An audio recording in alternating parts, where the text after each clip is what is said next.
옛날 옛날 아주 먼 옛날에 깊은 산골짜기마다 하얀 안개가 뱀처럼 휘감아 도는 두메 산골에 남부러울 것 없이 거대한 기와집 한 채가 덩그러니 자리 잡고 있었습니다. 그 집은 대대로 벼슬을 지낸 명문가 최진사댁으로 소술대문이 하늘을 찌를 듯 높았고 담장은 끝이 보이지 않을 만큼 길게 뻗어 있어 마을 사람들은 그 앞을 지날 때마다 절로 고개를 숙이곤 했습니다. 하지만 그 웅장한 위세와 달리 집안에는 몇 년째 무거운 그림자가 드리워져 있었는데 그것은 바로 이 집의 유일한 대를 이을 아들인 선우 도령이 원인 모를 궤병에 걸려 사경을 헤매고 있었기 때문이었습니다. 봄이 와서 꽃이 피고 여름이 와서 매미가 울어도 선우 도령의 방문은 굳게 닫혀 열릴 줄을 몰랐고 오직 진한 탕약 냄새만이 담장을 넘어 마을 어귀까지 퍼져나가 사람들의 혀를 차게 만들었습니다. 마을 사람들은 입을 모아 저 집 대가 끊길 것이라 수군거렸지만 기이하게도 죽음의 문턱까지 갔던 선우 도령이 어느 날 기적처럼 눈을 뜨면서 집안의 공기는 완전히 달라지기 시작했습니다. 앙상하게 말라 곧 숨이 끊어질 것 같았던 도령의 뺨에 옅은 홍조가 돌기 시작한 것은 늦가을 서리가 내릴 무렵이었는데 의원들조차 고개를 가로저으며 포기했던 목숨이 다시 붙은 것을 보고 모두가 산신의 조화라며 놀라워했습니다. 선우는 긴 꿈에서 깨어난 듯 멍한 눈으로 천장을 바라보다가 자신의 손을 들어 이리저리 뒤질어보며 믿기지 않는다는 듯 가쁜 숨을 몰아쉬었고 그 곁을 지키던 노마님은 아들의 손을 잡고 통곡하며 기쁨의 눈물을 흘렸습니다. 죽음의 냄새가 가득했던 사랑채에는 다시 활기가 돌기 시작했고 하인들은 바쁘게 움직이며 도령의 회복을 위한 보양식을 준비하느라 분주해졌습니다. 선우가 병상에서 일어나 앉을 수 있게 되자 가장 기뻐한 사람은 그의 부모였지만 선우의 시선은 언제나 방 한 구석에서 조용히 물수건을 짜고 있는 여종 연아에게로 향해 있었습니다. 연아는 선우가 쓰러진 날부터 지금까지 한시도 곁을 떠나지 않고 밤낮으로 그를 간호해온 아이였는데 선우는 자신의 몸에 기운이 차오를수록 연아의 안색이 창백해지는 것을 느꼈습니다. 선우가 처음 물을 삼키던 날 연아는 기쁨에 겨워 웃었지만 그 웃음 뒤에는 감출 수 없는 피로와 기묘한 그림자가 어리기 시작했습니다. 선우는 자신의 혈관을 타고 흐르는 이 뜨거운 피가 어디서 왔는지 의문이 들 정도로 몸이 가벼워지는 것을 느꼈지만 그럴 때마다 연아는 마른 낙엽처럼 바스락거리는 소리를 내며 구석으로 물러나 기침을 삼키곤 했습니다. 어느 날 오후 따스한 햇살이 창호지 문을 통해 방 안으로 스며들 때 선우는 조심스럽게 연화의 이름을 불렀습니다. 연화는 깜짝 놀라 고개를 들었지만 선우는 그녀의 눈밑이 검게 죽어있고 입술이 핏기 없이 말라있는 것을 보고 가슴이 철렁 내려앉았습니다. 연화야, 내가 잠든 동안 너는 잠을 한숨도 못 잔 것이냐? 내 몸은 날로 가벼워지는데 너는 어찌하여 이리도 야위었느냐? 선우의 걱정 어린 말에 연화는 애써 미소를 지으며 도령님이 쾌차하시는 것만으로도 자신은 배가 부르고 힘이 난다며 황급히 고개를 숙였습니다. 하지만 선우는 그녀가 물러나면서 문지방을 넘을 때 다리가 후들거려 휘청하는 모습을 놓치지 않았고 그 순간 알 수 없는 불안감이 등골을 타고 서늘하게 기어올랐습니다. 선우는 자신의 회복이 단순히 약초의 효능이나 의원의 처방 덕분이 아님을 본능적으로 감지하고 있었습니다. 밤마다 꿈속에서 누군가 자신의 차가운 손을 잡고 따뜻한 기운을 불어넣어주는 느낌을 받았는데 깨어보면 언제나 연화가 자신의 손을 잡고 꾸벅꾸벅 졸고 있거나 기도를 올리고 있었기 때문이었습니다. 선우는 자리에 누워 천장을 바라보며 자신이 알아놓았던 지난 시간들을 되짚어보았지만 기억은 흐릿한 안개 속에 잠겨있어 명확히 떠오르는 것이 없었고 오직 연화의 거친 숨소리와 간절한 울음소리만이 귓가에 맴돌았습니다. 그는 자신이 살아난 것이 기적이라기보다는 무언가 엄청난 대가를 치른 거래의 결과가 아닐까 하는 불길한 예감에 휩싸여 갓 지은 밥을 먹으면서도 목구멍이 꽉 막히는 듯한 답답함을 느꼈습니다. 집안의 경사는 마을 전체의 잔치로 이어져 최진사댁의 후한 인심을 칭송하며 선우도령의 장수를 열어 마을 사람들에게 쌀과 고기를 나누어 주었습니다. 사람들은 최진사댁의 후한 인심을 칭송하며 선우도령의 장수를 빌었지만 정작 선우는 방 밖에서 들려오는 꽹과리 소리와 웃음소리가 몹시 거슬리고 불편하게만 느껴졌습니다.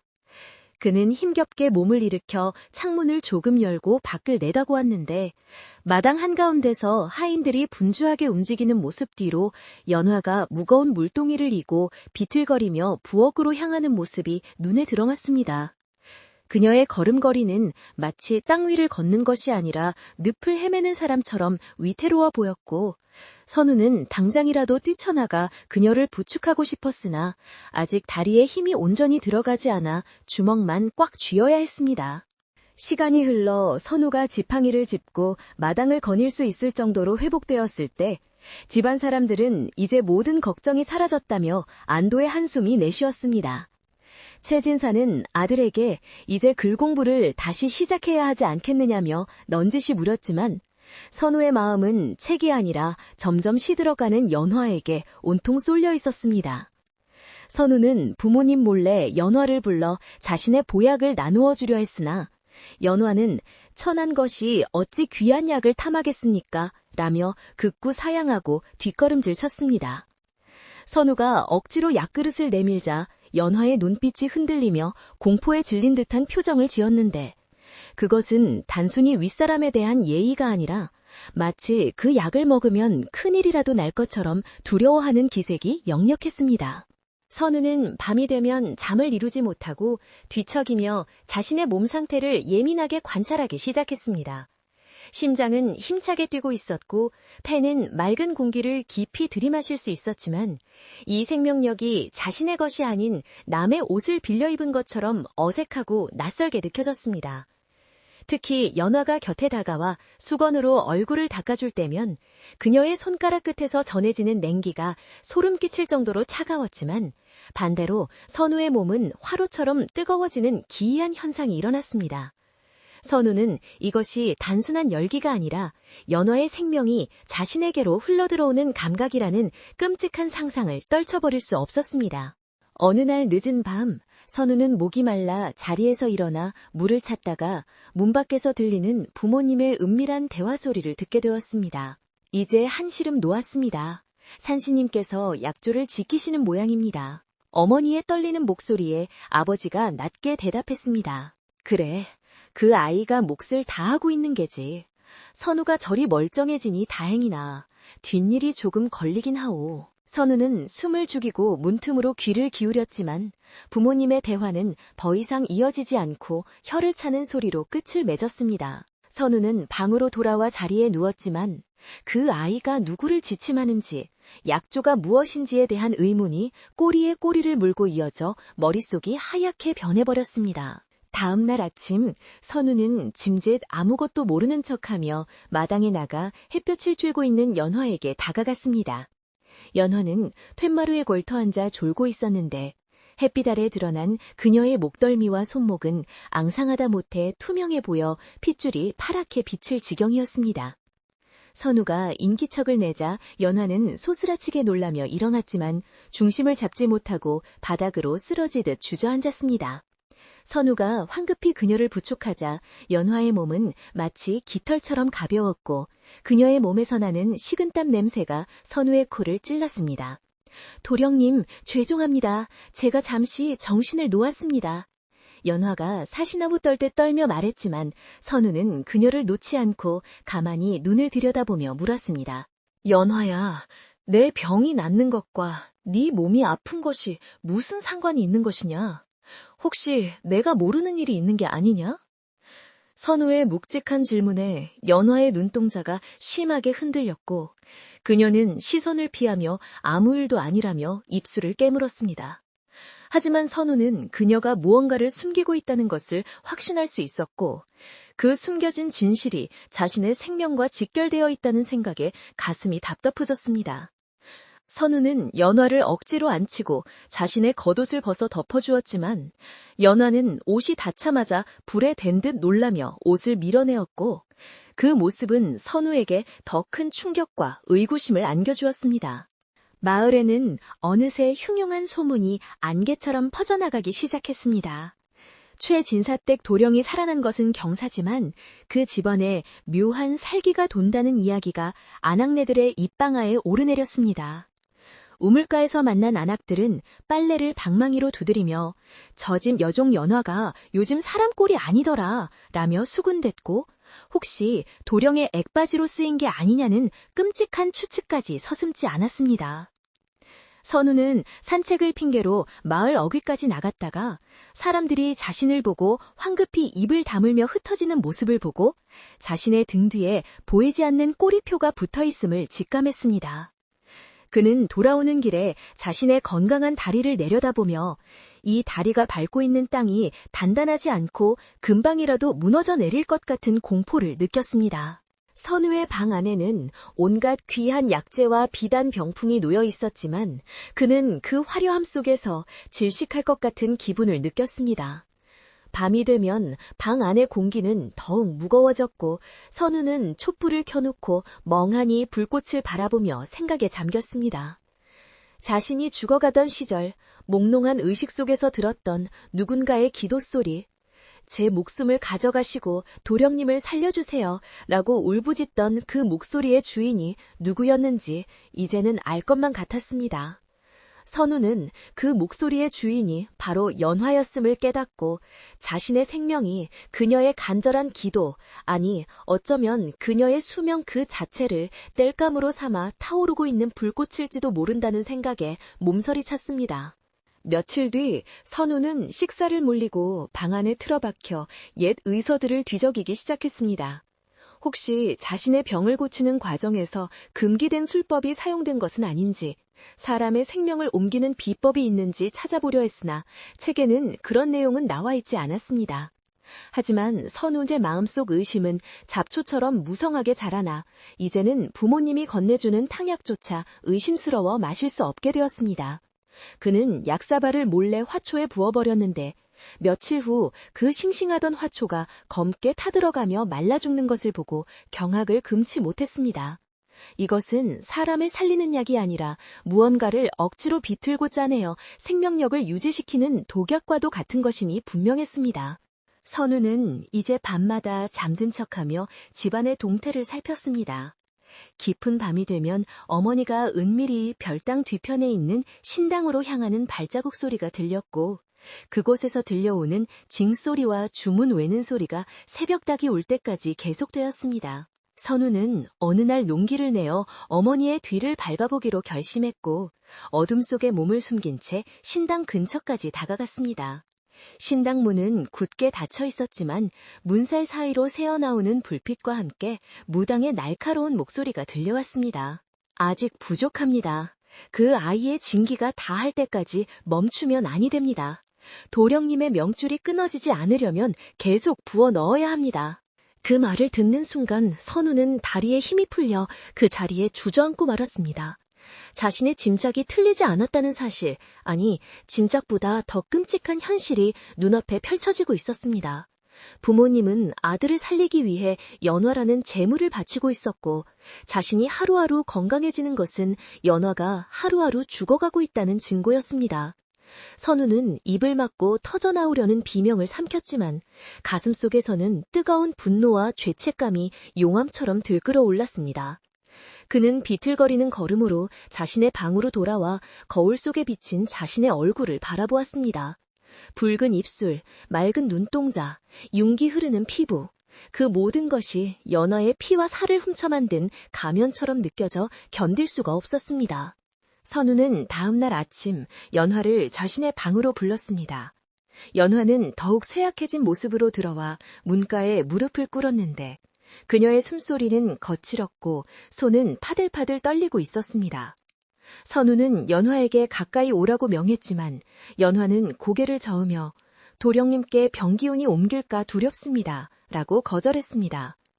선우는 그 말이 가시처럼 가슴을 찌르는 것을 느끼며 자리에서 일어나 연화에게 다가갔습니다.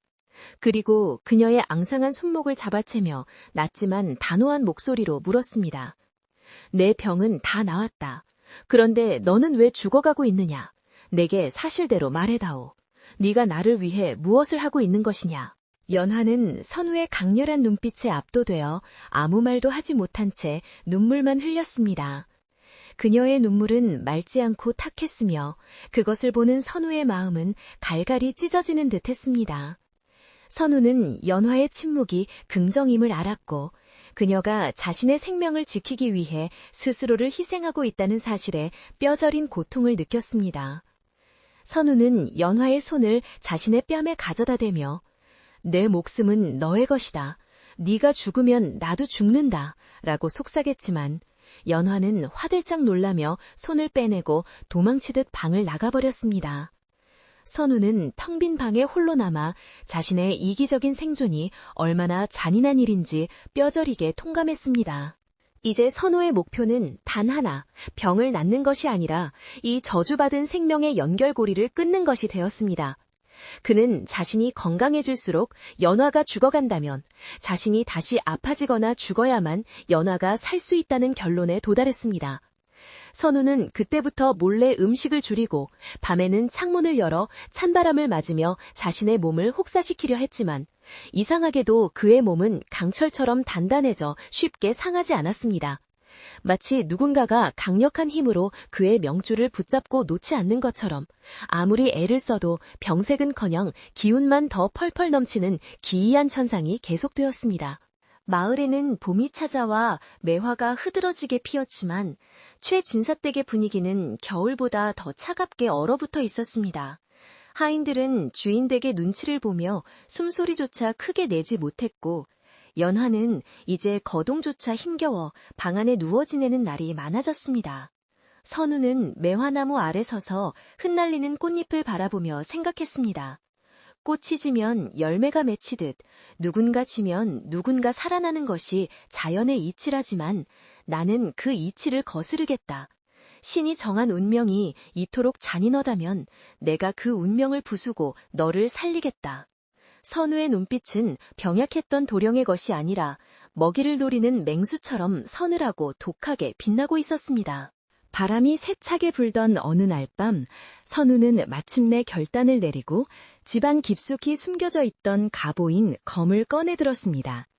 이 검으로 무엇을 벨지는 아직 정하지 않았으나 그것이 눈에 보이지 않는 저주의 끈이든 아니면 자신의 육체든 상관없다고 생각했습니다. 그는 검을 어루만지며 맹세했습니다.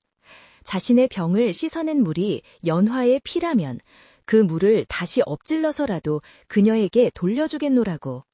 선우의 방불은 밤새 꺼지지 않았고 그의 그림자는 창호지 위에서 일렁이며 마치 춤을 추는 귀신처럼 기괴하게 흔들렸습니다. 새벽녘, 선우는 조용히 방문을 열고 나와 연화가 머무는 행랑채로 향했습니다. 모두가 잠든 고요한 시간, 오직 바람만이 대나무 숲을 흔들며 우는 소리를 내고 있었습니다. 선우가 연화의 방문 앞에 섰을 때 안에서는 쿨럭거리는 기침소리와 함께 붉은 피를 토하는 소리가 들려왔습니다. 선우는 주먹을 꽉 쥐고 문고리를 잡았지만 차마 문을 열지 못하고 그 앞에 서서 흐느꼈습니다. 자신이 문을 열고 들어가는 순간 자신의 넘치는 생기가 연화의 남은 숨마저 앗아갈까 두려웠기 때문이었습니다. 그는 문 밖에 서서 자신의 건강함이 이토록 저주스러울 수 있다는 사실에 절망하며 어둠 속에서 눈을 번뜩였습니다. 이제 이야기는 단순한 병수발을 넘어 생명을 담보로 한 위험한 줄타기를 시작하려 합니다. 선우의 건강이 기적이 아닌 누군가의 희생임을 알게 된 지금, 과연 그는 어떤 선택을 하게 될까요? 평온해 보이는 마을의 아침이 밝아오고 있었지만 선우의 마음속에는 이미 거대한 폭풍우가 몰아치고 있었습니다. 시간이 흐를수록 선우 도령의 몸에는 믿기 힘들 정도의 활력이 차올랐습니다. 처음에는 지팡이를 짚고 걷는 정도였으나 보름이 지나자 마당을 뛰더라도 숨이 차지 않았고 한 달이 지나자 장정 두세 명이 겨우 들 수 있는 쌀가마니를 번쩍 들어올릴 만큼 기운이 장사가 되었습니다. 마을 사람들은 죽다 살아난 도령이 천하장사가 되었다며 입을 다물지 못했고, 최진사는 아들의 넘치는 힘이 가문의 영광이라며 껄껄 웃었지만, 정작 선우는 자신의 몸 안에서 끓어오르는 이 괴력이 몹시 낯설고 두려웠습니다. 그 힘은 자신이 노력해서 얻은 근육의 힘이 아니라 마치 보이지 않는 펌프가 누군가의 생명력을 강제로 빨아들여 자신의 몸속에 억지로 주입하는 듯한 팽창검에 가까웠기 때문입니다. 선우는 아침마다 거울을 보며 붉게 상기된 자신의 얼굴을 문질러 보았지만 그 얼굴은 자신의 것이라기보다 남의 피를 뒤집어 쓴 도깨비의 형상처럼 느껴져 소름이 돋곤 했습니다. 반면 선우가 강해질수록 연화는 눈에 띄게 시들어갔는데 그 모습은 마치 물길을 잃어가는 꽃송이처럼 처참했습니다. 예전에는 종종거리며 마당을 쓸고 빨래를 하던 아이가 이제는 물동이 하나도 제대로 들지 못해 비틀거렸고 볕이 좋은 날에도 얼굴은 창백하다 못해 푸르딩딩한 빛을 띠었습니다. 연화는 선우와 마주치는 것을 극도로 피하려 했는데 어쩌다 복도에서 마주치기라도 하면 황급히 고개를 돌리고 도망치듯 자리를 피했습니다. 선우는 그녀가 도망칠 때마다 들리는 가쁜 숨소리와 마른 기침 소리가 자신의 심장을 쥐어짜는 듯한 통증을 느꼈습니다. 그녀의 기침 소리는 날이 갈수록 깊어져 밤이면 행랑채 쪽에서 들려오는 그 소리가 선우의 귀에는 마치 자신을 원망하는 울음소리처럼 들려 잠을 이룰 수 없게 만들었습니다. 어느 날 오후 선우는 마당 구석에 있는 장독대 뒤에서 웅크리고 앉아있는 연화를 발견했습니다. 그녀는 무엇인가를 급히 옷소매로 훔쳐내고 있었는데 선우가 다가가자 화들짝 놀라며 뒷걸음질 쳤습니다. 선우의 눈에 들어온 것은 연화의 입가에 묻어있는 검붉은 핏자국과 그녀가 황급히 감춘 피 묻은 손수건이었습니다. 선우가 다가가 연화야, 어디가 아픈 것이냐? 의원을 불러야 하지 않겠느냐? 라고 다급하게 물었지만 연화는 고개를 푹 숙인 채 그저 체기가 있어 그런 것입니다. 도령님께서는 오지 마십시오. 라며 격렬하게 손사래를 쳤습니다. 선우는 억지로라도 의원을 부르려 했지만 그때 나타난 어머니가 선우를 가로막으며 계집종이 꾀병을 부리는 것이니 신경 쓸 것 없다며 아들을 안채로 끌고 들어갔습니다. 어머니의 손길은 따뜻했지만 선우는 그 손에서 섬뜩한 냉기를 느꼈습니다. 마을에는 최진사댁에 대한 흉흉한 소문이 걷잡을 수 없이 퍼져나가고 있었습니다. 우물가에 모인 아낙네들은 빨래를 하며 목소리를 낮춰 속닥거렸는데 그 내용은 실로 기이하고 무서운 것이었습니다. 그 집 도령이 살아난 게 제 명으로 산 게 아니라더라. 누군가의 명주를 잇대어 쓰고 있다는 소문이 파다해. 한 안악이 말하면 다른 안악이 맞장구를 쳤습니다. 그렇지 않고서야 다 죽어가던 사람이 하루아침에 황소처럼 변할 수 있겠나. 그리고 그 집 여종아이 꼴을 보게 딱 도령이 앓던 그 증세 아닌가? 사람들은 이것을 두고 생명을 훔치는 구슬한 것이 아니냐며 수근거렸고 최진사댁 대문 앞을 지나가는 것조차 꺼리게 되었습니다. 아이들조차 그 집 담벼락 근처에는 얼씬도 하지 않았고 밤이 되면 마을 개들이 최진사댁을 향해 이유 없이 지저대는 일이 잦아졌습니다. 선우는 담장 너머로 들려오는 사람들의 수근거림을 들을 때마다 가슴이 철렁 내려앉았습니다. 그는 자신이 마을 사람들 눈에 괴물로 비치고 있음을 깨달았고 그 괴물이 살기 위해 죄 없는 소녀를 잡아먹고 있다는 사실을 부정할 수 없었습니다. 선우는 답답한 마음에 장작을 패기 시작했는데 도끼를 내리찍을 때마다 쩍하고 갈라지는 나무 토막 소리가 마치 연화의 뼈가 부서지는 소리처럼 들려 괴로웠습니다. 그는 미친 듯이 도끼질을 해댔고 손바닥에 찢어져 피가 흘러도 멈추지 않았습니다. 하지만 기이하게도 상처난 손바닥은 금세 아물었고 흘린 피마저도 닦아내면 흉터 하나 남지 않고 깨끗해졌습니다. 선우는 자신의 몸이 불사신처럼 변해가는 것을 보며 이것은 축복이 아니라 저주가 분명하다고 확신하게 되었습니다. 그러던 어느 날 해가 뉘엿뉘엿 지고 사방에 어스름이 깔릴 무렵 허름한 승복을 입은 노승 한 분이 최진사댁 대문 앞을 지나가게 되었습니다. 노승은 가던 길을 멈추고 지팡이를 짚은 채 한참 동안 그 집의 기와지붕을 올려다보았는데 그의 표정이 심상치 않았습니다. 마침 대문 밖을 나서려던 선우가 그 모습을 보고 발걸음을 멈추었습니다. 노승은 선우를 보자마자 혀를 차며 혼잣말처럼 중얼거렸습니다. 허허, 양다리 너무 밝아 응달이 말라 비틀어지는구나. 한쪽 그릇에 물을 채우려면 다른 쪽 그릇은 비워야 하는 법이라지만 이것은 너무 과하구나. 그 말은 스쳐 지나가는 바람처럼 작았지만 선우의 귀에는 천둥소리처럼 크게 울려 퍼졌습니다. 선우는 황급히 노승을 따라가 앞을 가로막고 간절하게 물었습니다. 스님, 그게 무슨 말씀이십니까? 제발 가르침을 주십시오. 이 집안에 무슨 일이 일어나고 있는 것입니까? 선우의 절박한 표정을 본 노승은 깊은 한숨을 내쉬며 선우의 얼굴을 빤히 쳐다보았습니다. 노승의 눈빛은 선우의 겉모습이 아니라 그 안에 깃든 기운을 꿰뚫어보는 듯 날카로웠습니다. 젊은이, 자네의 생명은 자네 것이 아니야. 누군가가 자기 심장을 태워 자네 혈관을 데우고 있어. 자네가 숨을 쉴 때마다 그 사람은 숨이 막히고 자네가 웃을 때마다 그 사람은 피를 토할 게야. 노승의 말은 선우가 막연하게 의심해오던 끔찍한 진실을 확인 사살하는 것과 같았습니다. 선우는 다리에 힘이 풀려 그 자리에 무릎을 꿇고 노승의 옷자락을 잡으며 애원했습니다. 어찌해야 합니까? 어떻게 해야 멈출 수 있습니까? 저는 살고 싶지 않습니다. 그 아이를 살릴 수만 있다면 제 목숨을 내놓아도 좋습니다. 선우의 눈에서 굵은 눈물이 뚝뚝 떨어졌습니다. 노승은 안타까운 표정으로 선우를 일으켜 세우며 말했습니다. 이미 묶인 매듭은 풀기가 쉽지 않아. 특히나 사람의 피로 묶은 매듭은 신도 풀기 어렵지. 하지만 결자 해지라 했으니 묶은 자가 풀어야 할 게야. 자네가 그 근원을 찾아 끊어내지 않으면 둘 중 하나가 죽어야만 끝날 비극일세. 노승은 그 말을 남기고 뒤도 돌아보지 않고 어둠 속으로 사라졌습니다. 선우는 멍하니 서서 멀어지는 노승의 뒷모습을 바라보았고 그의 가슴 속에는 걷잡을 수 없는 폭풍이 몰아치기 시작했습니다. 집으로 돌아온 선우는 더 이상 부모님이 주시는 음식을 먹을 수 없었습니다. 저녁상에는 윤기가 흐르는 쌀밥과 귀한 반찬들이 가득 차려져 있었지만 선우의 눈에는 그것들이 모두 연화의 살과 피로 보였습니다. 어머니가 웃으며 고기 반찬을 밥 위에 올려주자 선우는 참지 못하고 밥상을 엎어버리고 말았습니다.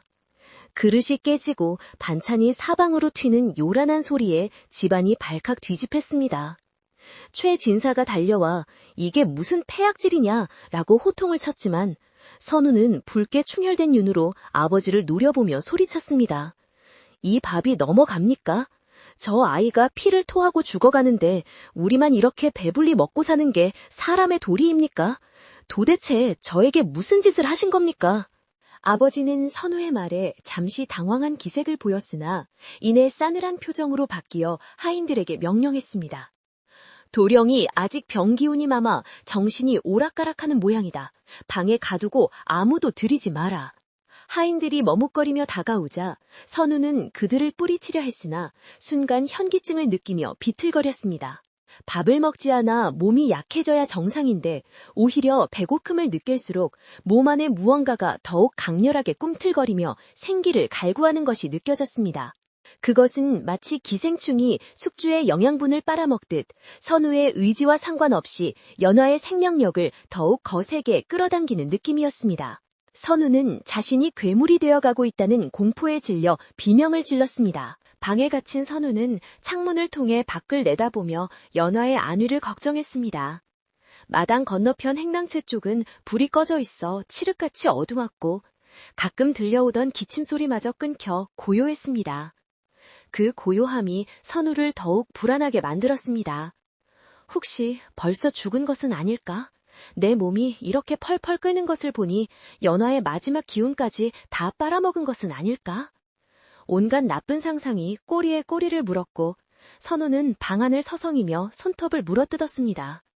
그는 어떻게든 이 방을 빠져나가 연화를 확인하고 부모님이 숨기고 있는 비밀의 실체를 파헤쳐야 한다고 결심했습니다. 밤이 깊어 자정이 넘어가자 집안은 쥐 죽은 듯 조용해졌습니다. 선우는 창호지 문에 구멍을 뚫어 밖을 살피다가 감시하던 하인이 졸고 있는 틈을 타 조심스럽게 문을 열었습니다. 문이 삐걱 소리를 내지 않도록 기름을 먹인 종이를 틈새에 끼우고 천천히 밀자 다행히 문은 소리 없이 열렸습니다.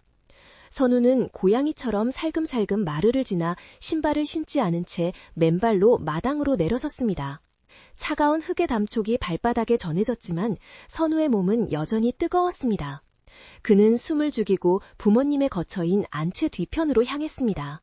그곳에는 평소 출입이 금지된 사당이 있었는데 선우는 그곳의 모든 비밀이 숨겨져 있을 것이라 확신했습니다. 사당 근처에 다다르자 비릿한 피냄새와 향냄새가 뒤섞인 기묘한 악취가 코를 찔렀습니다.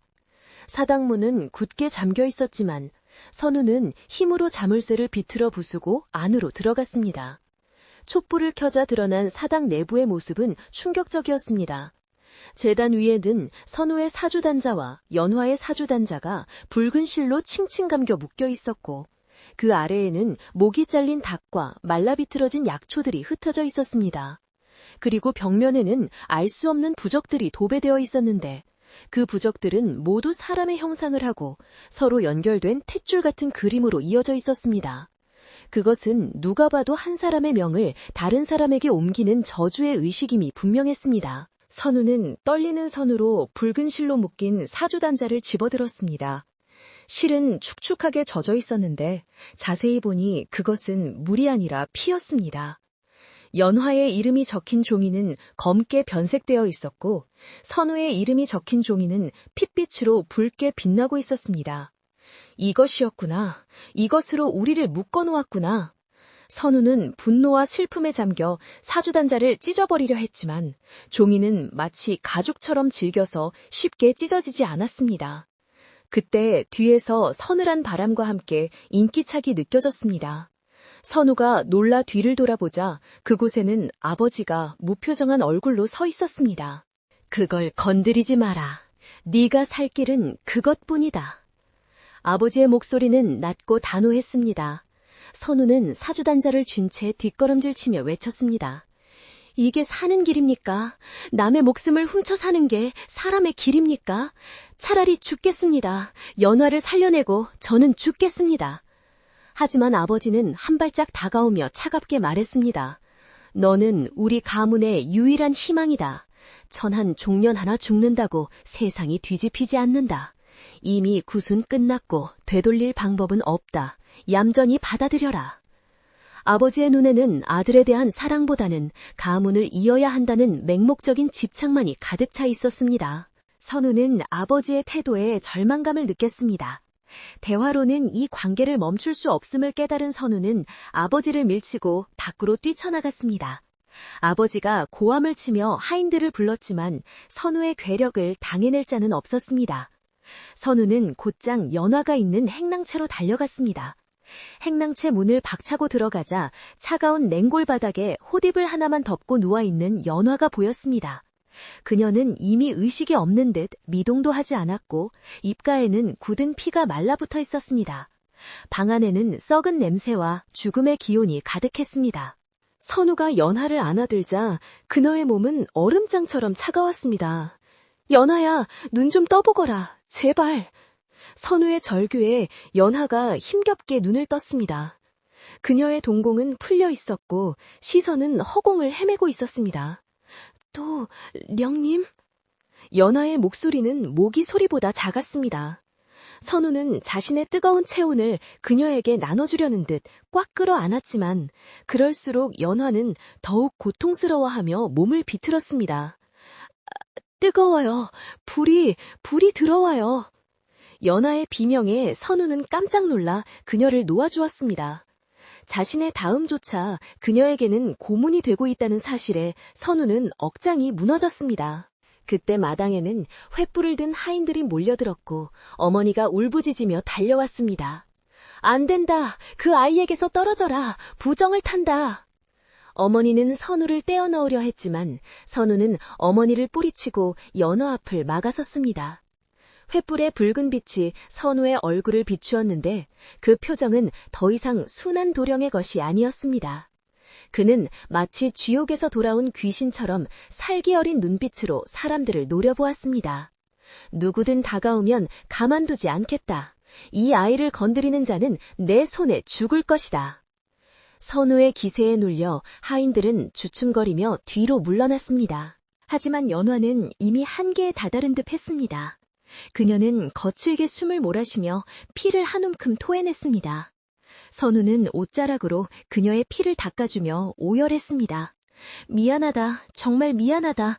나 때문에 네가... 연화는 희미하게 미소를 지으며 손을 들어 선우의 뺨을 만지려 했지만 손이 닿기도 전에 힘없이 툭 떨어졌습니다. 선우는 그녀의 손을 잡고 자신의 뺨에 비비며 맹세했습니다. 기다려라. 내가 반드시 돌려주마. 훔쳐간 네 생명, 이자까지 쳐서 다 돌려주마. 선우의 눈빛은 결의에 차 번득 꼈고 그는 이제 이 저주를 끝낼 유일한 방법이 무엇인지 직감적으로 알 수 있었습니다. 선우는 연화를 눕혀두고 천천히 일어섰습니다. 그리고 부모님과 하인들을 둘러보며 차분하지만 섬뜩한 목소리로 말했습니다. 내일 밤 산신당으로 가겠습니다. 그곳에서 모든 것을 끝내겠습니다. 저를 막지 마십시오. 만약 막는다면 저는 그 자리에서 혀를 깨물고 죽어버릴 것입니다. 최진사와 마님은 아들의 서슬퍼런 협박에 아무 말도 못하고 얼어붙었습니다. 선우는 더 이상 병약한 아들이 아니었습니다. 그는 죽음을 각오한, 아니 죽음을 갈망하는 전사와도 같았습니다.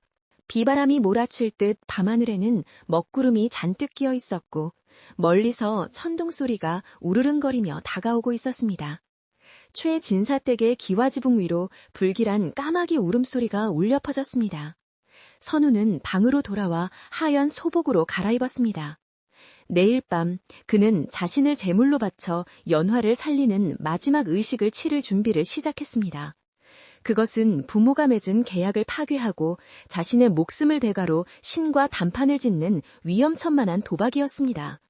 과연 인간의 의지가 신의 저주를 이길 수 있을지, 깊은 밤의 어둠은 아무런 대답 없이 그저 무겁게 내려앉아 있을 뿐이었습니다.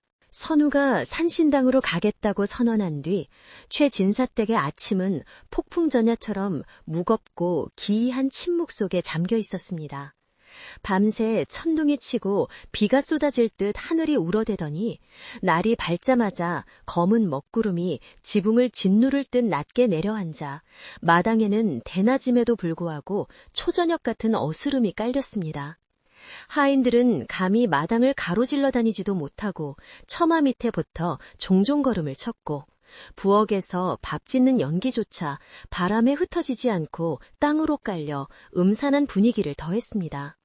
선우는 밤새 한숨도 자지 않고 방 한가운데 정저하고 앉아 있었는데 그의 눈빛은 흔들림 없이 고요했지만 그 깊은 곳에는 아무도 짐작할 수 없는 서늘한 결기가 서려 있어 누구도 감히 말을 걸지 못했습니다.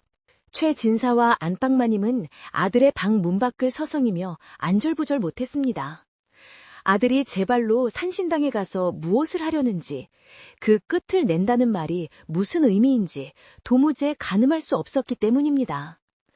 최진사는 혹시 아들이 미쳐서 산신에게 행패라도 부리면 집안이 멸문지화를 당할까 두려워했고, 마님은 아들이 스스로 목숨이라도 끊을까봐 입술이 바짝바짝 탔습니다. 하지만 두 사람 모두 선우의 방문을 열 용기는 없었습니다.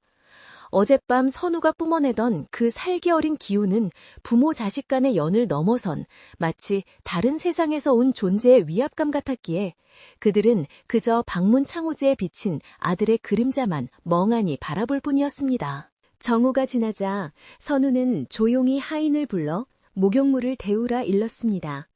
하인들이 뜨거운 물을 채운 통을 들여오자 선우는 향기로운 약초 대신 맑은 소금을 한 줌 물에 풀었습니다. 그것은 몸에 때를 미는 목욕이 아니라 제사를 앞둔 제주가 몸과 마음을 정갈이하는 제계의 의식이었습니다. 선우는 옷을 벗고 물속에 들어가 자신의 몸을 내려다보았습니다. 병으로 말라비틀어졌던 갈비뼈는 온데간데 없고 탄탄한 근육과 매끄러운 피부가 물기를 머금고 빛나고 있었습니다. 그러나 선우는 그 건강한 육체가 자랑스럽기는커녕 마치 남의 가죽을 훔쳐 입은 듯 역겨워 견딜 수가 없었습니다. 그는 거친 수세미로 피부가 붉어질 때까지 문지르며 이 거짓된 생명력을 벗겨내고 싶어 했습니다. 목욕을 마친 선우는 어머니가 예전에 지어두었던 장가갈 때 입으라던 최고급 비단옷을 꺼내 입는 대신 괴짝 깊숙한 곳에 넣어두었던 거친 삼배옷을 꺼내 입었습니다. 그것은 죄인이나 상주가 입는 옷이었지만 선우에게는 지금 이 순간 가장 어울리는 옷처럼 느껴졌습니다. 그는 머리를 단정히 빗어 상투를 들고 그 위에 아무런 장식도 없는 하얀 띠를 둘렀습니다. 거울 속에 비친 자신의 모습은 살러가는 사람이 아니라 죽으러 가는 사람, 혹은 이미 죽어있는 사람의 형상과 다를 바 없었습니다. 선우는 거울을 보며 나직이 중얼거렸습니다. 기다려라. 이 더러운 빚을 다 갚고 본래의 주인에게 돌려주러 갈 것이다. 한편 행랑채의 연화는 생사의 경계를 넘나들며 가쁜 숨을 몰아쉬고 있었습니다. 의식이 흐려진 그녀의 눈앞에는 자꾸만 기이한 환영이 어른거렸습니다. 꿈인지 현실인지 모를 몽롱한 상태에서 그녀는 붉은 실에 묶인 채 낭떠러지로 끌려가는 자신을 보았고 그 끈의 반대편을 잡고 울고 있는 선우 도령의 모습을 보았습니다. 도령은 실을 끊으려 애썼지만 실은 끊어지지 않고 오히려 도령의 손을 파고들어 피를 흘리게 만들었습니다. 연화는 꿈속에서조차 도령님, 놓으세요. 저를 놓으셔야 도령님이 사십니다. 라고 외쳤지만 선우는 고개를 저으며 그 실을 자신의 목에 감고 낭떠러지 아래로 뛰어내리려 하고 있었습니다. 연화는 땀에 흠뻑 젖은 채 비명을 지르며 깨어났습니다. 방 안은 썰렁했고 창문 틈으로 들어오는 바람소리가 귀신 울음소리처럼 들렸습니다. 그녀는 본능적으로 오늘 밤 무언가 끔찍한 일이 일어날 것임을 직감했습니다. 도령님이 자신을 살리기 위해 목숨을 버리려 한다는 것, 그 끔찍한 계획이 오늘 밤 실행될 것이라는 확신이 가슴을 쳤습니다. 연화는 이불을 박차고 일어나려 했지만 다리에 힘이 들어가지 않아 바닥으로 고꾸라졌습니다. 그러나 그녀는 포기하지 않고 손톱으로 방바닥을 긁으며 문 쪽으로 기어갔습니다. 손톱이 뒤집히고 피가 났지만 고통은 느껴지지 않았습니다. 오직 도령을 막아야 한다는 일념 하나만이 꺼져가는 그녀의 생명을 불태우고 있었습니다. 해질 무렵 최진사댁으로 마을 무당이 헐레벌떡 뛰어들어왔습니다. 무당은 안색이 사색이 되어 최진사를 찾았습니다. 대감마님, 큰일 났습니다. 산신의 기운이 심상치 않습니다. 산신 땅 쪽에서 검은 연기가 솟아오르는 것이 보입니다. 이것은 산신이 노한 것이 아니라 누군가 신의 영역을 침범하려 할 때 나타나는 징조입니다. 무당의 말에 최진사는 털썩 주저앉으며 손을 떨었습니다. 선우 녀석이 정말로 무슨 짓을 저지르려는 게야. 내 아들이 나를 죽이려 드는구나. 집안은 공포에 휩싸였고 하인들은 무서워서 제각기 방으로 숨어들었습니다. 바로 그때 선우의 방문이 활짝 열리고 삼배옷을 입은 선우가 마당으로 걸어 나왔습니다. 그의 손에는 하얀 보자기에 쌓인 긴 물건이 들려 있었는데 그 모양새가 영락없는 검이었습니다. 선우의 등장에 마당에 있던 최진사와 마님 그리고 무당은 숨조차 크게 쉬지 못하고 얼어붙었습니다. 선우의 주위에는 눈에 보이지 않는 서늘한 기운이 감돌고 있었고 그의 눈빛은 인간의 것이라기보다는 이미 반쯤 저승에 발을 디딘 사람처럼 텅 비어있으면서도 강렬했습니다. 선우는 부모님 쪽을 한번 바라보았지만 절을 올리지도 말을 건네지도 않았습니다. 그저 담담한 눈빛으로 그들을 스쳐 지나 대문으로 향했습니다. 최진사가 용기를 내어 떨리는 목소리로 소리쳤습니다. 선우야, 어디를 가느냐? 네가 지금 제정신이냐? 그 칼은 무엇이고 그 옷차림은 또 무엇이란 말이냐? 선우는 대문 앞에서 잠시 걸음을 멈추고 뒤도 돌아보지 않은 채 낮게 대답했습니다. 아버님, 어머님, 두 분이 제게 주신 생명이 너무 과하여 주인에게 돌려주러 갑니다.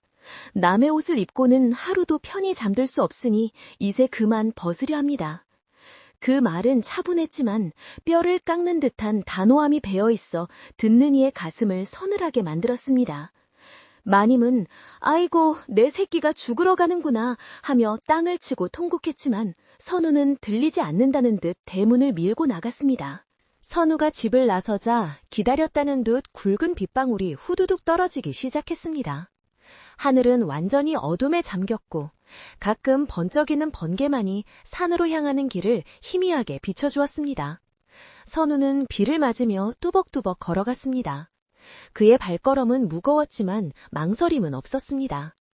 마을 사람들은 비바람 소리에 놀라 문을 걸어 잠그고 있었기에 죽음을 향해 걸어가는 도령의 모습을 본 사람은 아무도 없었습니다. 오직 마을 어귀의 장승만이 부릅뜬 눈으로 비를 맞으며 선우의 뒷모습을 지켜볼 뿐이었습니다. 선우의 머릿속에는 지난날 연하와 함께했던 추억들이 주마등처럼 스쳐 지나갔습니다. 어릴 적 함께 꽃반지를 만들던 기억, 자신이 아파 누워 있을 때 밤새 책을 읽어주던 목소리, 그리고 자신이 쓰러졌을 때 대신 아파하며 울어주던 그 따뜻한 눈물들. 선웅은 빗물에 섞여 흐르는 자신의 눈물을 닦지 않았습니다. 연아야, 너는 살아야 한다. 너는 나보다 훨씬 더 살 자격이 있는 사람이다. 나의 이기심과 부모님의 욕심이 너를 해쳤으니 내 피로 그 죄를 씻을 수만 있다면 나는 1000번이라도 죽을 것이다. 선우는 보자기에 쌓인 검을 더욱 꽉 쥐었습니다.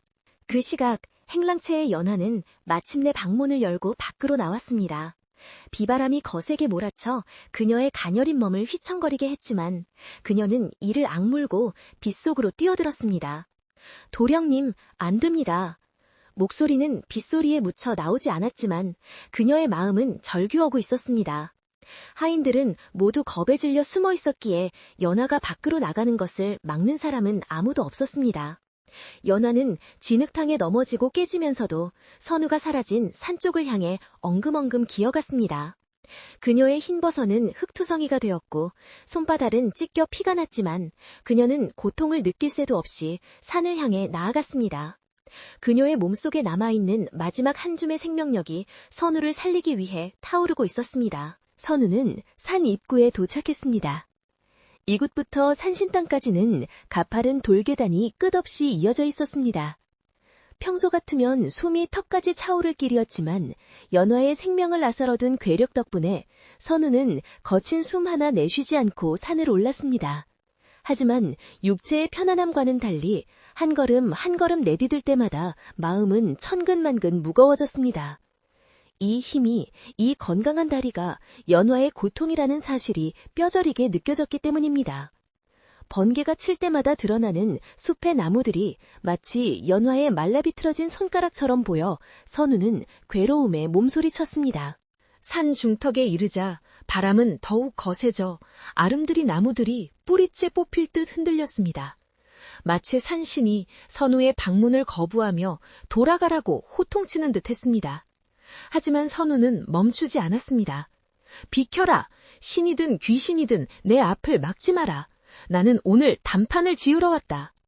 선우가 허공을 향해 고함치자 신기하게도 바람이 잠시 잦아들었다가 다시 몰아쳤습니다. 그의 의지가 자연의 힘과 맞서고 있는 것이었습니다. 선우는 옷이 흠뻑 젖고 머리카락이 흐트러진 채 귀기 서린 모습으로 산을 계속 올랐습니다. 한편 뒤따르던 연화는 산 입구에서 쓰러지고 말았습니다. 더 이상 걸을 힘이 없었습니다. 차가운 빗물이 그녀의 몸을 때렸고 의식은 점차 희미해져 갔습니다. 그때 칠흑 같은 어둠 속에서 누군가 그녀를 일으켜 세웠습니다. 희미하게 눈을 뜨니 며칠 전 선우에게 경고를 주었던 그 노승이 서 있었습니다. 노승은 안타까운 눈빛으로 연화를 바라보며 말했습니다. 업보의 고리를 끊으려는 자가 둘이나 되니 오늘 밤 산이 울겠구나. 내 너를 도와줄 테니 부디 그 마음을 잃지 말거라. 노승은 지팡이로 연화의 등을 툭 쳤고 그러자 놀랍게도 연화의 몸에 따뜻한 기운이 돌며 다시 일어설 힘이 생겼습니다. 연화는 노승에게 감사할 겨를도 없이 다시 산을 향해 발걸음을 옮겼습니다. 선우는 드디어 산 정상, 산신당 앞에 도착했습니다. 오래된 당집은 비바람 속에 을씨년스럽게 서 있었고 문 앞의 촛불들은 모두 꺼져 있었습니다. 선우는 당집 문을 발로 차 열어젖혔습니다. 안에는 산신 그림이 그려진 탱화가 걸려 있었는데 번갯빛에 비친 산신의 눈이 마치 살아있는 것처럼 선우를 노려보고 있었습니다. 선우는 젖은 몸으로 당집 안으로 들어가 탱화 앞에 섰습니다. 그리고 손에 들고 있던 검을 꺼내 바닥에 꽂았습니다. 검날이 바닥 돌에 부딪혀 챙 하고 날카로운 소리를 내며 울렸습니다. 산신이시여, 들으소서. 내 부모가 당신과 무슨 거래를 했든 나는 그 거래를 인정할 수 없습니다. 남의 목숨을 훔쳐 사는 삶은 개만도 못한 삶입니다. 선우의 목소리는 천둥소리보다 더 크게 당집을 울렸습니다. 그는 옷에 띠를 풀고 윗옷을 풀고 연화의 피로 만들어진 건강한 가슴을 드러냈습니다. 내 병을 씻으려거든 내 피로 씻으십시오. 죄 없는 아이를 놓아주고 차라리 내 목숨을 가져가십시오. 이것이 내가 당신에게 바치는 마지막 제물입니다. 선우는 검을 다시 집어들고 자신의 심장을 향해 끝을 겨누었습니다. 그 순간 당집 밖에서 처절한 비명소리가 들려왔습니다. 안 됩니다, 도령님! 비바람을 뚫고 연화가 당집 안으로 굴러들어왔습니다. 그녀는 피투성이가 된 몸으로 선우의 다리를 붙잡고 매달렸습니다. 선우는 깜짝 놀라 검을 멈췄지만 그의 눈에는 여전히 독한 결기가 서려 있었습니다. 비켜라! 네가 살려면 내가 죽어야 한다! 선우가 소리쳤지만 연화는 고개를 세차게 저으며 울부짖었습니다. 도령님이 죽으면 저도 따라 죽을 것입니다. 혼자 살아남는 것이 무슨 의미가 있습니까? 두 사람의 시선이 허공에서 부딪혔습니다. 하나는 죽어서 상대를 살리려는 눈빛이었고 다른 하나는 함께 죽더라도 상대를 보내지 않겠다는 눈빛이었습니다. 밖에서는 천둥이 꽝 하고 치며 당집을 뒤흔들었고 마치 하늘이 무너질 듯한 굉음과 함께 폭우가 쏟아졌습니다. 신과 인간, 사랑과 희생이 뒤엉킨 산신당 안에는 팽팽한 긴장감이 감돌았고 이제 누구도 예측할 수 없는 운명의 밤이 절정을 향해 치닫고 있었습니다. 선우가 쥐고 있는 칼끝이 미세하게 떨리기 시작했고 연화의 손은 선우의 다리를 파고들 듯 꽉 쥐고 있었습니다. 이 지독한 사랑의 굿판은 이제 막 시작된 것이나 다름없었습니다. 거친 비바람이 산신당의 낡은 문짝을 부서질 듯 흔들어대고 번개가 칠 때마다 산신탱화의 눈동자가 번뜩이며 두 남녀를 내려다보았습니다. 선우는 자신의 다리를 부여잡고 오열하는 연화를 떼어내려 안간힘을 썼지만 죽기를 각오한 여인의 악력은 장사 같은 선우의 힘으로도 쉽게 떨쳐낼 수 없는 것이었습니다. 선우가 이러다간 둘 다 죽는다. 어서 산을 내려가거라. 라고 고함을 쳤지만 연화는 빗물과 눈물로 얼룩진 얼굴을 들어올리며 도령님 없는 세상에서 숨을 쉬느니 차라리 지금 역에서 도령님 손에 죽겠습니다. 라고 악을 쓰며 대들었습니다. 그 처절한 외침은 천둥소리마저 뚫고 선우의 가슴에 비수처럼 꽂혔는데 그것은 단순한 연정이 아니라 생명을 나눈 자만이 가질 수 있는 지독한 운명의 끈이었습니다. 선우는 하늘을 향해 포효하듯 울부짖었습니다. 하늘이시여, 보십시오. 이것이 당신들이 원하는 제사입니까? 서로를 살리기 위해 서로가 죽으려 하는 이 꼴이 진정 신이 원하는 그림이란 말입니까? 선우의 절규에 대답이라도 하듯 거센 돌풍이 당집 안으로 몰아쳐 촛대와 제기들을 바닥으로 쓸어버렸습니다. 쨍그랑하고 그릇 깨지는 소리가 요란하게 울려 퍼지자 선우는 순간적으로 정신이 번쩍 들었습니다. 그는 손에 쥔 검을 들어 자신의 심장이 아닌 산신당 한가운데 놓인 제단을 향해 겨누었습니다. 자신의 목숨을 끊는 것이 해결책이 아니라 이 더러운 거래가 이뤄지고 있는 신성 모독의 현장을 박살내는 것이 먼저라는 생각이 뇌리를 스쳤기 때문입니다. 선우는 미친 듯이 검을 휘둘러 제단 위에 놓인 낡은 부적들과 위패들을 베어버리기 시작했습니다. 날카로운 칼날이 나무를 가르고 종이를 찢을 때마다 허공에서 끼야악 하는 귀괴한 비명이 들리는 듯 했습니다. 그것은 실제 소리가 아니라 오랜 시간 묵혀온 저주가 풀리면서 내는 파열음 같았습니다. 연화는 선우의 광기 어린 행동에 놀라 뒤로 물러났지만 선우는 멈추지 않았습니다. 내 병은 내가 짊어지고 갈 것이다. 남의 피로 씻은 몸뚱아리는 필요 없다. 가져가라. 다 가져가란 말이다.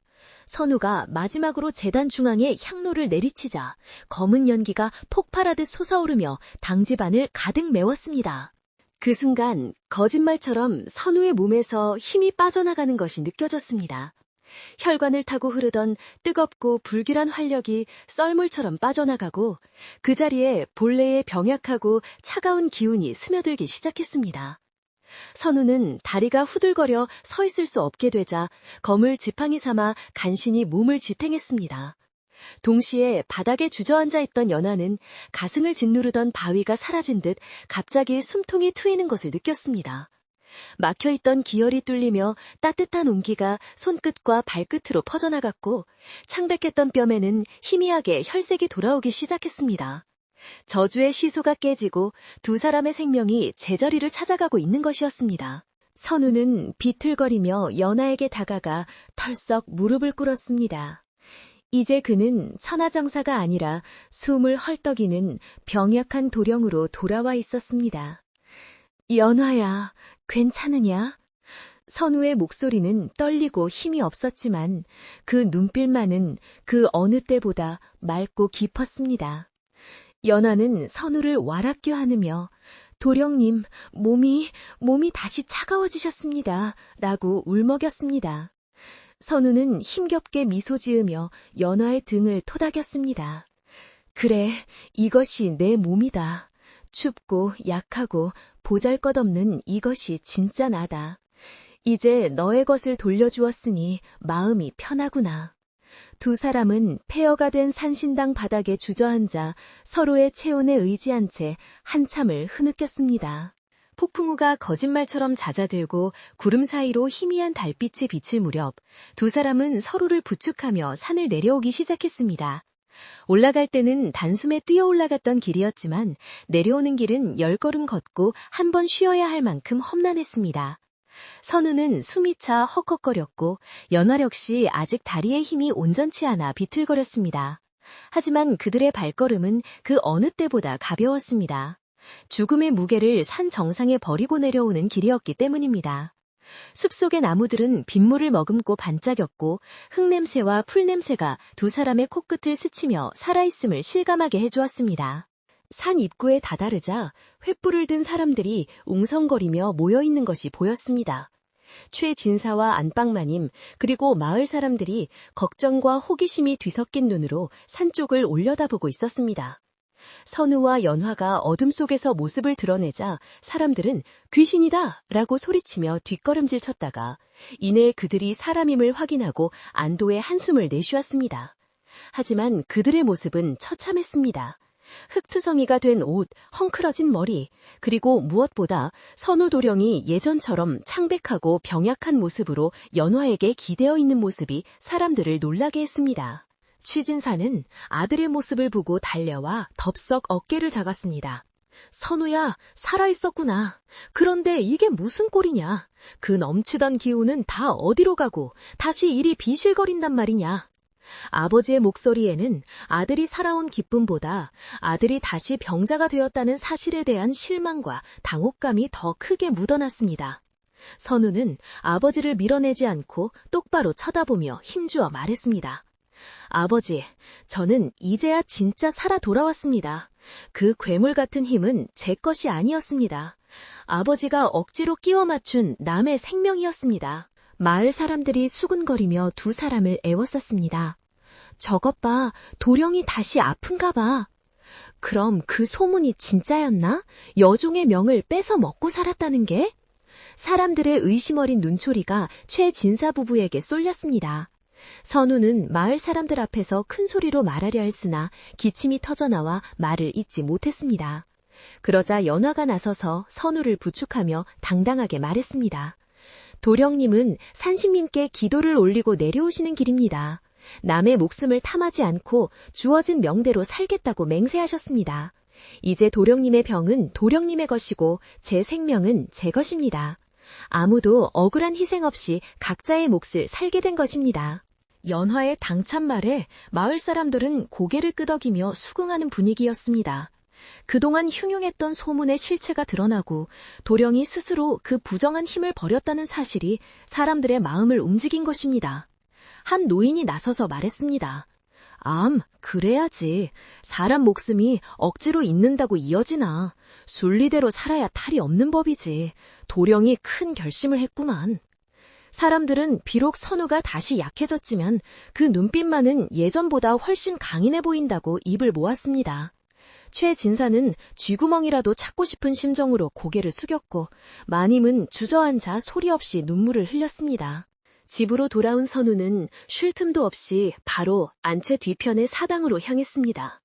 몸이 천근만근 무거웠지만 마지막으로 해야 할 일이 남아 있었습니다. 하인들이 말리려 했지만 선우의 서늘한 눈빛에 눌려 길을 비켜주었습니다. 사당문은 이미 선우가 부수고 나간 상태라 열려 있었고 안에는 여전히 피냄새가 진동했습니다. 선우는 떨리는 손으로 제단 위에 놓인 사주단자들을 집어들었습니다. 아직도 붉은 기운이 감도는 그 종이 뭉치들을 가지고 마당으로 나온 선우는 하인에게 불을 가져오라 명했습니다. 아버님, 어머님, 잘 보십시오. 이것이 우리 집안을 갉아먹던 욕심덩어리입니다. 선우는 부모가 보는 앞에서 사주단자에 불을 붙였습니다.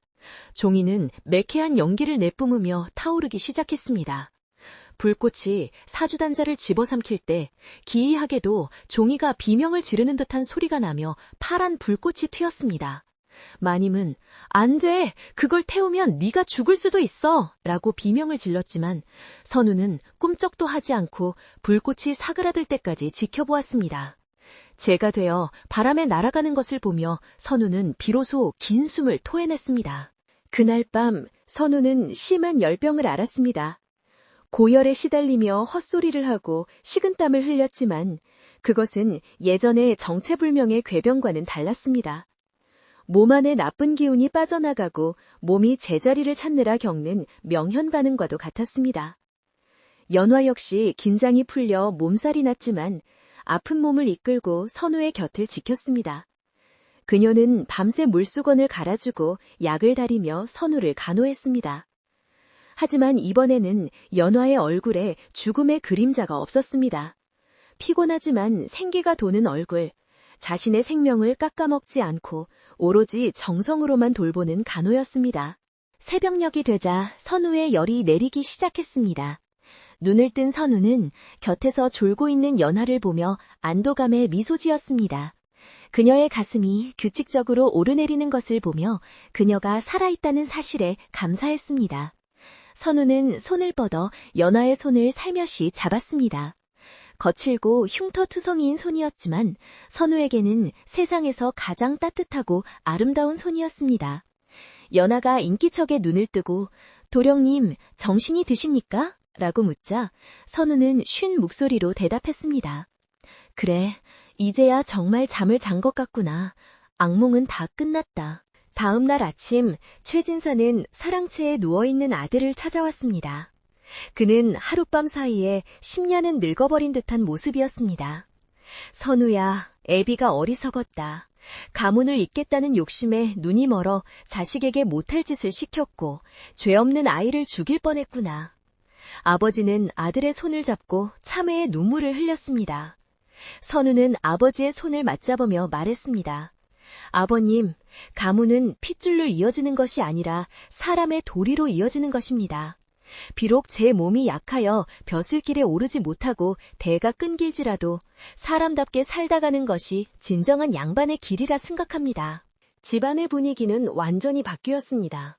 굿을 하던 무당은 쫓겨났고 사당은 깨끗이 치워졌습니다.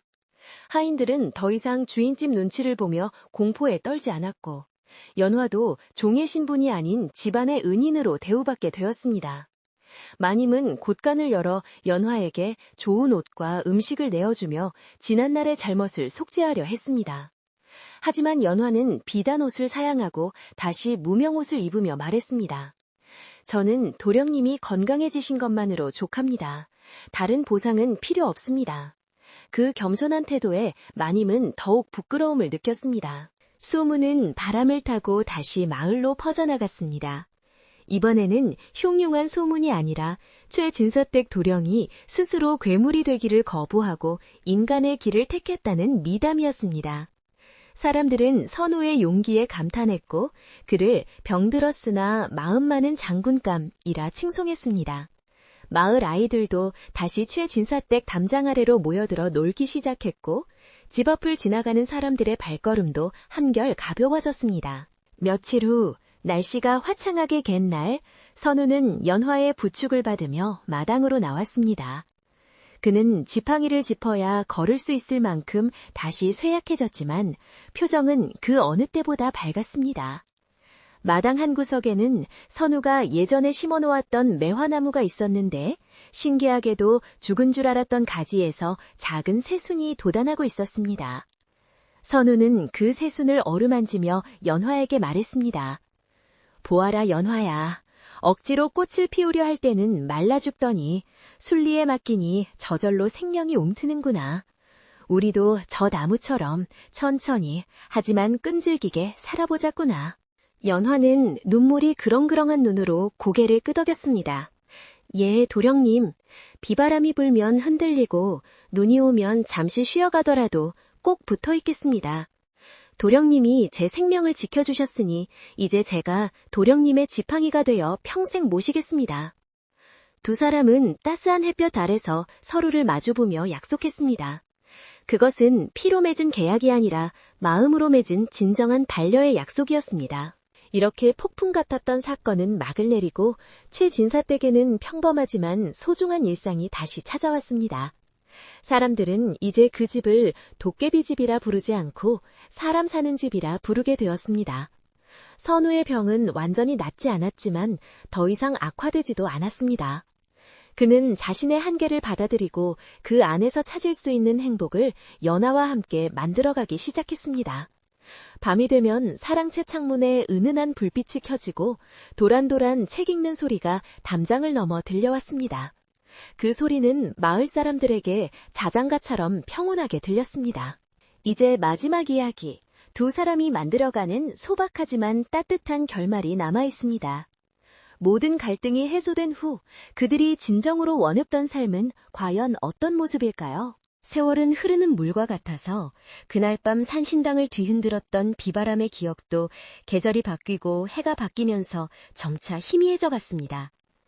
맹수처럼 사납게 울부짖던 산은 언제 그랬냐는 듯 다시 고요한 침묵을 되찾았고 최진사댁의 높았던 담장 위로도 무심한 세월을 이끼가 내려앉았습니다.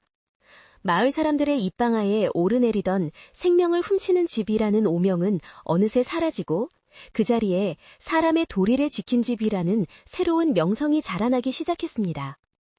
하지만 그 명성의 주인공인 선우와 연화는 거대한 기와집의 깊은 안채에 머무르지 않고 집안 어른들의 만류를 뒤로 한 채 마을어기 언덕 아래 조그마한 초가집을 지어 분가했습니다. 화려한 비단금침과 기름진 음식 대신 거친 무명이불과 소박한 나물 반찬을 택한 것이었습니다. 두 사람이 살림을 차린 초가집은 비록 두 판짜리 작은 집이었지만 그곳에는 언제나 따스한 온기가 감돌았습니다. 선우는 여전히 몸이 약하여 지팡이 없이는 오래 걷지 못했고 환절기마다 기침을 달고 살았지만 그의 얼굴에는 예전의 그 어두운 그늘 대신 맑은 햇살 같은 평온함이 깃들어 있었습니다.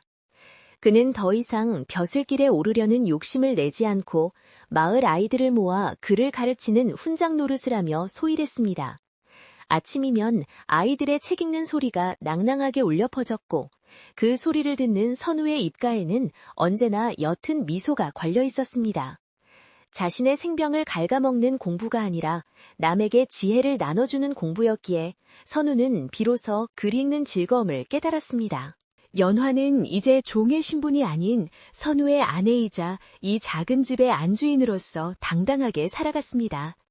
그녀는 텃밭을 일구어 채소를 가꾸고 산에서 약초를 캐와 선우의 차를 다렸습니다. 비록 손은 흙투성이가 되고 얼굴은 햇불에 그을렸지만 그녀의 눈동자는 별처럼 빛났고 걸음걸이에는 생기가 넘쳤습니다. 연화는 선우가 기침을 할 때마다 놀란 토끼처럼 달려와 등을 두드려 주었지만 그 손길에는 예전의 공포나 죄책감이 아닌 깊은 사랑과 신뢰가 담겨 있었습니다. 그녀는 자신이 살아 숨쉬는 매 순간이 선유가 지켜낸 기적임을 잊지 않았기에 밥을 짓고 빨래를 하는 사소한 일상조차 감사한 기도로 채워나갔습니다.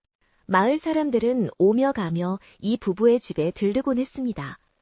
예전에는 최진사댁 앞을 지날 때마다 숨을 죽이고 피해 다녔던 사람들이었지만 이제는 갓 캔 감자나 옥수수를 들고 찾아와 울타리 너머로 건네주며 안부를 물었습니다. 훈장님, 오늘은 기침이 좀 덜하십니까? 새댁, 이 호박 좀 볶아 드시게. 투박하지만 정이 담긴 말들이 오고 갔고 선우와 연화는 사람들의 따뜻한 마음에 고개 숙여 감사했습니다. 선우는 자신이 가진 괴력으로 사람들을 위협했을 때보다 이렇게 약한 몸으로 사람들과 눈을 맞추고 웃을 수 있는 지금이 훨씬 강한 삶이라고 생각했습니다.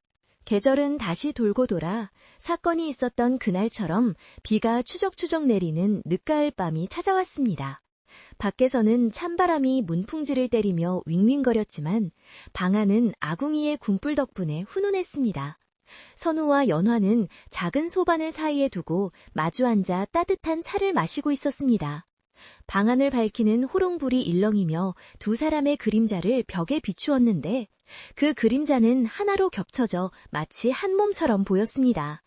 선우가 찻잔을 내려놓으며 문득 창밖을 바라보았습니다. 빗소리가 마치 옛날의 그 북소리처럼 들려왔지만 이제는 두렵지 않았습니다. 연화야, 기억하느냐? 그날 밤 우리가 산을 오를 때 불던 바람 소리를.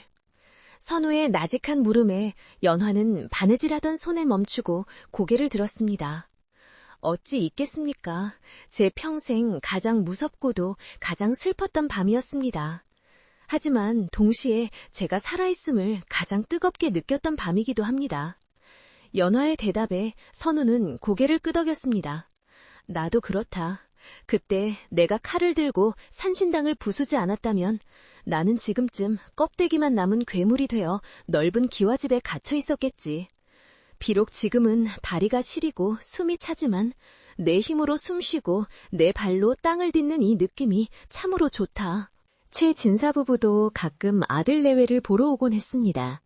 처음에는 아들이 좁은 초가에서 고생하는 것이 안쓰러워 쌀가마니와 비단을 싣고 왔지만 선우는 정중하게 거절하며 딱 필요한 만큼의 양식만 받았습니다. 최진사는 흙바닥에 앉아 아이들을 가르치는 아들을 보며 처음에는 혀를 찼지만 점차 아들의 표정이 자신보다 훨씬 편안해 보인다는 것을 인정하게 되었습니다. 어느 날 최진사는 아들에게 조용히 물었습니다. 선우야, 정말 후회하지 않느냐? 그 힘을 가지고 있었다면 천하를 호령할 수도 있었을 텐데. 선우는 웃으며 대답했습니다. 아버님, 천하를 얻고 저 사람을 잃었다면 그게 다 무슨 소용이겠습니까? 저는 천하 대신 저 사람의 미소를 얻었으니 남면장사를 한 셈입니다. 그 말에 최진사는 더 이상 아무 말도 하지 못하고 돌아갔습니다. 겨울이 찾아와 온 세상이 하얗게 뒤덮인 날, 선우의 초가집 굴뚝에서는 모락모락 하얀 연기가 피어올랐습니다. 오늘은 마을 잔치가 있는 날은 아니었지만 선우가 연화의 생일을 맞아 조촐한 밥상을 차려주기로 한 날이었습니다. 선우는 서툰 솜씨로 미역국을 끓이고 하얀 쌀밥을 지었습니다. 부엌에서 달그락거리는 소리가 들리자 연화가 놀라 뛰어왔지만 선우는 그녀를 자리에 앉히고 직접 상을 차려내왔습니다. 김이 모락모락 나는 미역국 한 그릇, 그것은 세상 어떤 사내진미보다 값진 선물이었습니다. 연화는 국 한 숟가락을 뜨기도 전에 눈물이 핑 돌았습니다. 도령님, 아니 서방님, 제가 이런 호사를 누려도 되는지 모르겠습니다. 연화가 울먹이자 선우는 그녀의 손을 잡으며 말했습니다. 네가 내 목숨을 씻어주지 않았느냐. 네가 흘린 피와 눈물로 내 병을 씻어냈으니 내 남은 생은 온전히 너를 위해 밥을 짓고 물을 깃는 데 써도 부족하다. 어서 들거라. 식기 전에. 두 사람은 눈물 섞인 웃음을 지으며 밥을 먹었습니다. 소박한 밥상이었지만 그 안에는 서로를 향한 지극한 위로와 사랑이 담겨 있어 그 어떤 왕의 수라상도 부럽지 않았습니다. 밤이 깊어지자 눈은 더욱 한방눈으로 변해 소복소복 쌓여갔습니다. 세상의 모든 더러움과 아픔을 덮어버리려는 듯 눈은 온 마을을 하얗고 포근하게 감싸 안았습니다. 선우는 방문을 조금 열어 설경을 감상했습니다. 마당 한 구석에 서 있는 감나무 가지 위에 눈꽃이 피어 있었고 달빛을 받아 은색으로 빛나고 있었습니다. 참으로 아름답구나. 예전에는 저 눈이 차갑게만 보였는데 이제는 포근한 이불처럼 보이는구나. 선우의 말에 연화가 그의 어깨에 머리를 기대며 속삭였습니다. 마음이 따뜻하니 세상도 따뜻하게 보이는 것이겠지요. 선우는 연화를 품에 안으며 생각에 잠겼습니다. 인간의 욕심이란 얼마나 부질없는 것인가. 조금 더 살겠다고, 조금 더 가지겠다고, 남의 것을 탐하고 하늘의 뜻을 거스르려 했던 지난 날들이 주마등처럼 스쳐 지나갔습니다. 만약 그때 멈추지 않았다면 지금 이 따뜻한 온기를 결코 느끼지 못했을 것입니다. 그는 자신의 가슴에 손을 얹어보았습니다.